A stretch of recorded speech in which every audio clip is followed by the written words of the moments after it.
अभी वक्त ख़त्म हो गया है 5 बजे के बाद, लेकिन जो लोग पोलिंग स्टेशंस के अंदर मौजूद हैं ज़ाहिर है वो वोट डाल सकते हैं। आपके ख्याल में अगर ओवरऑल देखा जाए, क्योंकि दो बड़ी जमातों की हमें कैंपेन वाज़े तौर पर यहाँ पर नज़र आई, पाकिस्तान पीपल्स पार्टी की और PMLN की। अब एक तरफ तो मलकियती हुकूक की बात की गई, दूसरी तरफ तामीराती कामों की बात की गई, तो आपको क्या लगता है किसकी कैंपेन में कितनी जान थी? खालिद क़य्यूम साहब। ये वहाँ पर गिलगित बल्तिस्तान के इंतखाबात में पीपल्स पार्टी, नून लीग समेत दीगर जमातों के उम्मीदवार जो हैं वो भी वहाँ पर इलेक्शन उन्होंने लड़ा है। लेकिन जो कंपेन वहाँ ज़ोरदार तरीके से चलाई गई है वो ख़ास तौर पर दो जो बड़ी जमातें हैं, पाकिस्तान पीपल्स पार्टी और मुस्लिम लीग नून की तरफ से भरपूर तरीके से इंतखाबी मुहिम जो है वो चलाई गई।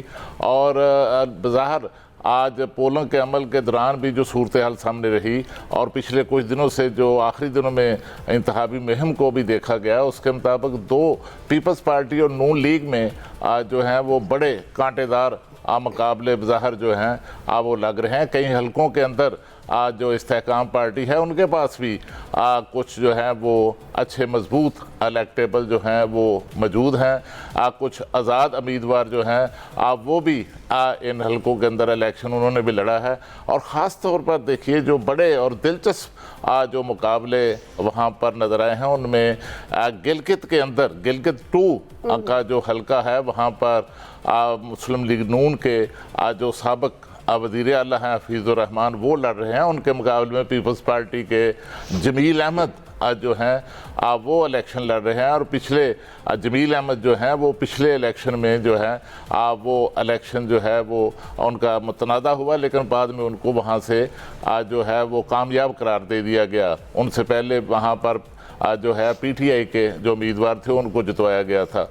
और इसी तरह एक जो हलका जहाँ पर PTI के जो साबिक वज़ीर आला हैं खालिद खुर्शीद उनकी वालदा जो हैं वो इलेक्शन लड़ रही हैं आज़ाद उम्मीदवार की हैसियत से, वहाँ पर भी बड़ा दिलचस्प जो है वो मुकाबला है। और दूसरा दयामर में वहाँ पर जो साबिक वज़ीर आला हैं हाजी गुलबर खान वो भी इस्तेहकाम पार्टी के टिकट पर इलेक्शन लड़ रहे हैं, वहाँ भी दिलचस्प इलेक्शन है। इस तरह स्कर्तू के अंदर भी कई हलकों के अंदर बड़े दिलचस्प इलेक्शन है। लेकिन मजमूई तौर पर लगता है कि पीपल्स पार्टी और नून लीग के दरमियान जो है वो ज़्यादा मुकाबले होंगे। और दूसरा ये है कि देखिए कि इस दफ़ा जो है वो इंतखाबी मुहिम जो है वो सियासी जमातों ने बड़े ज़ोरदार तरीके से चलाई, जबकि पिछले जो इलेक्शन थे 2020 में हुए जिसमें PTI का जो है वो कामयाब हुई थी, उनका वज़ीर आला मुंतखब हुआ था, तो उस वक्त भी इस तरह जो है वो बड़ी इंतखाबी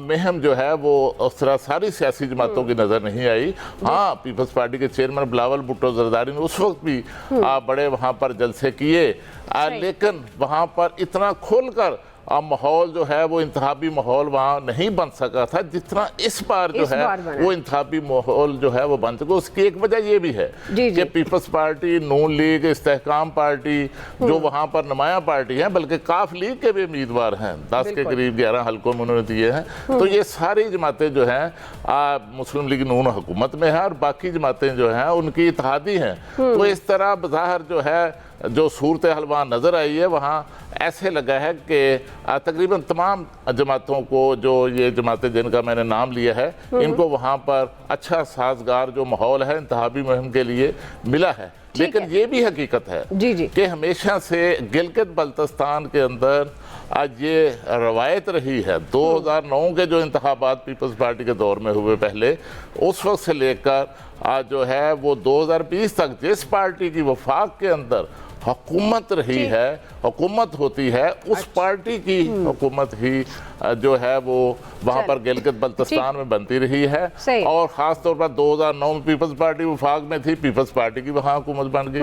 उसके बाद नून लीग की हुकूमत आई तो वहाँ पर भी नून लीग की हुकूमत कायम हो गई। PTI हुकूमत में आई तो वहाँ पर भी गिलगित बल्तिस्तान में भी उनकी हुकूमत जो है बन गई।